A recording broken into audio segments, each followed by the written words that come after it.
The lot of renters is absolutely horrific, especially in a city like London. Things have got worse and worse and worse over the course of the last decade. Rachel Reeves and Keir Starmer have been on the record saying that they oppose and would be bad for the economy, and that's rent control. But the effects of this bill are absolutely to control any form of rent increase. Hello and welcome to Spectator TV. I'm James Heale and I'm joined today by Tom Harwood, who is the Deputy Political Editor and presenter on GB News. Tom, welcome. Great to be here. Thank you. Now, you're on today because we want to talk about the Renters Reform Act, which has just gone through Parliament. It's now called the Renters' Rights Act. Oh, gosh, of course, I'm getting mixed up with our old, the old one proposed by the Tories. Sorry, of course, it's the Renters' Rights Act. Yeah, which that passed, means it's even worse. Even worse. And it got royal assent last Monday. So it's now coming into the law over the coming weeks or so. Tell us why you hate it so much. Well, this was some pretty bad legislation initially brought about by the Conservative government, the last Conservative government. But it was made even worse by the Labour Party. There are so many elements to this, and I think that one of the most pernicious things about this Act of Parliament is how little it has been understood by those who've actually passed it. If you were to ask your Cumnor Garden Member of Parliament what is actually contained in this mammoth Act of Parliament, if you were to ask what are the consequences of this mammoth Act of Parliament, how many would actually be able to tell you what we're about to discuss? I think vanishingly few. And that's because it was introduced off the back of one fundamental lie. And lie is a hard word in politics, but a lie it absolutely was. And this is the lie of no-fault evictions. I think if you were to use that fairly evocative language, no-fault evictions, it sounds like people are being ripped out of the houses that they rent in the middle of the term for which they agreed to rent it. It sounds horrific. It sounds sort of anti-market. It sounds like it's an anti-contract measure. And yet, what does it actually mean? You can only use a so-called no-fault eviction, a Section 21 eviction, at the end of a fixed-term tenancy. The end of the term for which the tenant has agreed to rent the property. So what are we talking about when we talk about a no-fault eviction? We're talking about a landlord saying to a tenant, please leave my house at the end of the term for which you have agreed to rent it. I mean, this is just a normal contract. In no other realm of renting anything do we expect to have to issue a notice to get someone to give back the car that they've decided to rent, or to give back the, I suppose in decades past, television that you would have rented. I mean, it is extraordinary that we've created this sort of language and almost inversed what we previously understood to be property rights. Of course, and there's 11 million private renters across the country. They will argue that their constituency hasn't been heard traditionally. I think you'd probably agree, Tom, that actually there has been that kind of shift in terms of towards the wealthy, those who are property owners, rather than those who are trying to break up that ladder. But do you think this is the wrong approach? Because basically it introduces a whole new definition of contract law and what we expect from people. No one has been more vocal than me about the housing crisis in this country. It is dire. The lot of renters is absolutely horrific, especially in a city like London. Things have got worse and worse and worse over the course of the last decade. But I would raise one simple fact about the course of the last decade.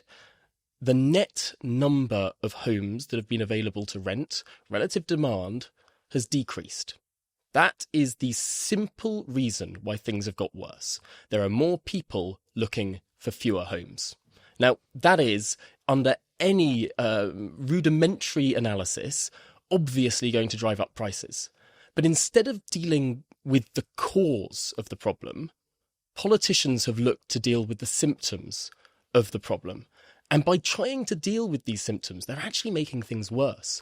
Landlords have sold, I think it's 200,000 more properties than they have bought over the course, since 2016, over the course of the last 9 years. That is a really bad situation. And why are landlords selling up quite so vigorously? Well, because we put more and more impositions upon those who decide to rent out their homes. Now, this is going to create one further step that is going to make many landlords, perhaps small landlords, perhaps the landlords who are actually attentive and look after their tenants, people that are not slum landlords, it's going to make it far less worth their time, because suddenly it's not their property anymore. If you decide to rent out a house that you own, but the tenancy by definition has to be infinite, because that's what abolishing no-fault evictions actually means. It's not the no-fault evictions in the term that you might understand it, I might understand it. I'm sure if we were to poll people, what does a no-fault eviction mean? It means people being turfed out of a house during a rental term. But no, what we're actually saying is that by definition, every single tenancy must now be infinite, and the only way that you can claw back your home is through a lengthy and protracted legal battle with the people who are living in your home. What on earth is that going to do to supply? But this was what was going to happen under the previous version of the bill. This was the Conservative policy. This is the Labour Party policy. Yeah. We have had one of the worst things, I think, that can happen in a parliamentary democracy, which is political consensus. Because when there is widespread political consensus, you don't get serious scrutiny. And there hasn't been serious scrutiny of this bill. There hasn't been serious scrutiny of the effects of this bill. But there is a lot worse than infinite tenancies that is also included in this. One of the most pernicious aspects is that it has brought about something that the government has repeatedly said that it opposes. Something that Rachel Reeves and Keir Starmer have been on the record saying that they oppose and would be bad for the economy. And that's rent control. Now, it doesn't do it in terms. It doesn't say we are introducing rent control. But the effects of this bill are absolutely to control any form of rent increase. And of course, one of the other provisions in this bill is that it's going to ensure that you can only increase rent prices by once a year as well. It also means that there's going to be a different sort of system. I mean, people advocating it will say, what's wrong with renters getting more rights as a result of this? And they may also look, for instance, at what's happening in New York when Mondani's just been elected. There's a lot of angry millennials, people getting older and older privately renting. What's wrong with repositioning it, give a few more rights back to them?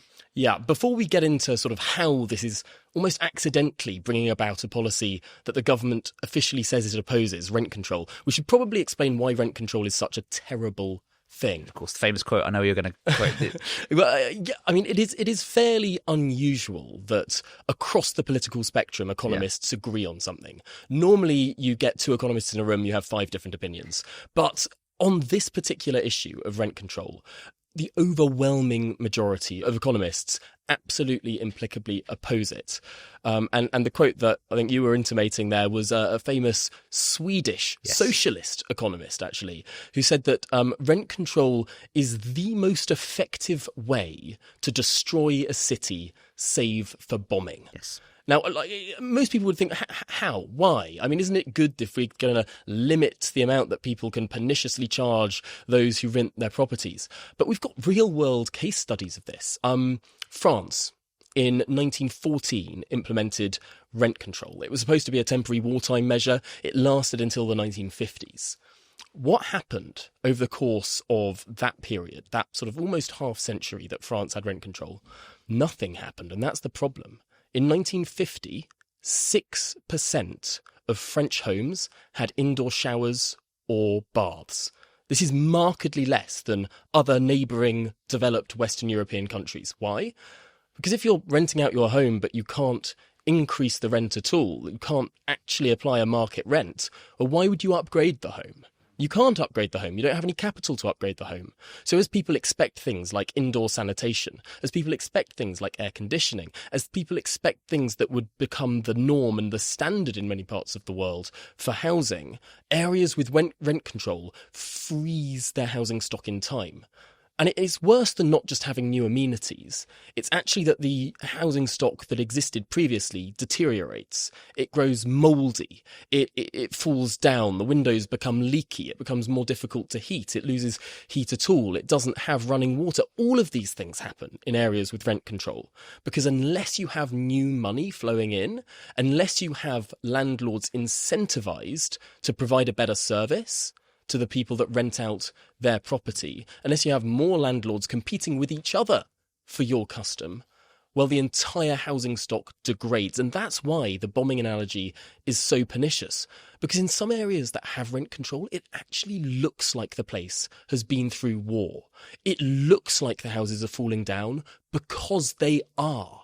Because if you don't continually invest in your housing stock, if you believe that housing stock is fixed and must be fixed, and the only way that prices come down is going after the greedy landlords, as opposed to, building more houses, if you believe that, then actually what happens is just the most incredible and shocking and disastrous degradation of any city that tries this approach. Of course, you've talked about the principle, but there's also the practicalities as well, which is that the risk is potentially with the abolition of Section 21 evictions, you're going to put more pressure, for instance, on the overstretched court system. It's also going to lead to lots of different practical problems, which of course is that landlords are already saying about selling up as well. And as you talked about earlier, that can also mean that you then have less good landlords. I'm so glad you mentioned the overstretched court system, because this is how the rent control is introduced. So there isn't any clause in this act that says rent must be fixed or that rent cannot be increased. Instead, what happens is it says any rent increase can be challenged by the tenant and taken to tribunal. What happens at that tribunal? Well, the rent can't be raised above what the landlord wants to raise it to. It can only be kept at that level or brought down. So there's no disincentive to bring any rent increase to a tribunal. Of course you'd do that. I mean, if your only risk is downwards risk in terms of the amount of rent you pay, you're going to take every single rent increase proffered, and there can only be one a year, to your tribunal. But it's more than that. While the tribunal decides, you pay your old rent, not the new rent. And if they decide the rent goes up, you only start paying that higher rent after the tribunal decides. So what you've achieved is a rent freeze for as long as that tribunal strings along. And then you get the other really pernicious element of this. And I'm just going to check my notes because I want to get the number absolutely right. 34 judges. There are only 34 housing tribunal judges across the entire country. 5 million homes being rented out, 34 tribunal judges. Now, are you telling me that any of these decisions are going to be quick? What we have just legislated for, without anyone realising, is a further clog and the biggest court backlog that you can imagine, that you could possibly imagine in your life. What we have legislated for is the biggest incentive for any tenant to do sort of legal arbitrage at every single element of their rent. Any time rent might go up, you take it to tribunal. You only have, you have 24 judges that are then trying to decide potentially 5 million cases. I mean, what on earth is going on here? And while they get through this enormous backlog, the rent is frozen, the rent is fixed. That is, by any definition, rent control. I think this is part of a wider trend as well. I think it was a great piece in the Telegraph the other day by Sam Ashworth-Hayes talking about the price mechanism and how our political class really has, and also the voters as well, have just got completely disinterested with that. And of course, that's why we're seeing so many perverse effects. I just wonder, Tom, if this legislation goes as badly as you think it will, I mean, will this actually act as a deterrent for future such acts, or are we going to carry on with this kind of doom loop, trying more and more fiddling, and actually the renting market getting worse and worse? The crazy thing is, we've been through this before as a country. In the wake of the First World War, we implemented rent control. We saw house building fall off a cliff. We saw the deterioration of the housing stock. We saw all of these things. But then a guy called Stanley Baldwin became Prime Minister. He undid the rent control. And throughout the 1930s, up until 1939, we had the biggest housing boom this country had ever seen. And by that, I mean house building. I mean, we were briefly, in the middle of the 1930s, or the start of the 1930s, the richest country in the world again. We overtook the United States, and most of that GDP growth was coming about through house building. If you go to any city in this country, particularly London, if you go to sort of the outer elements of it, look how many homes come from that period in the mid-1930s. It is a really recognisable architectural style, and it is such a large percentage of our housing stock here in the United Kingdom, because there was the most incredible tidal wave of investment. As soon as those rent control restrictions were lifted and other restrictions on the housing market in general were lifted by Stanley Baldwin, what happened? Way higher house building than has ever been achieved subsequently. Even with the high council house building that we saw in the 1950s and 60s under Macmillan, way higher. Way higher. And when you take into account the population, I mean, we're talking 2 or 3 times higher the amount of house building that happened in the 1930s compared to any subsequent decade. And that house building did not come about through government mandate or in government incentive or government subsidy. It didn't come about through taxpayers' money. It came about by lifting the rod from the back of the house builders. It came about through getting rid of the restrictions that were placed on those who built property or let out property. And when those restrictions were lifted, just the most enormous number of homes were built. And what happens when the most enormous number of homes are built? The prices come down. The prices fall, your rent goes down, because suddenly it's the landlords who have to compete with each other to get your custom, rather than you who have to compete with your friends to rent a house from a landlord. Tom Harwood, thank you for your time.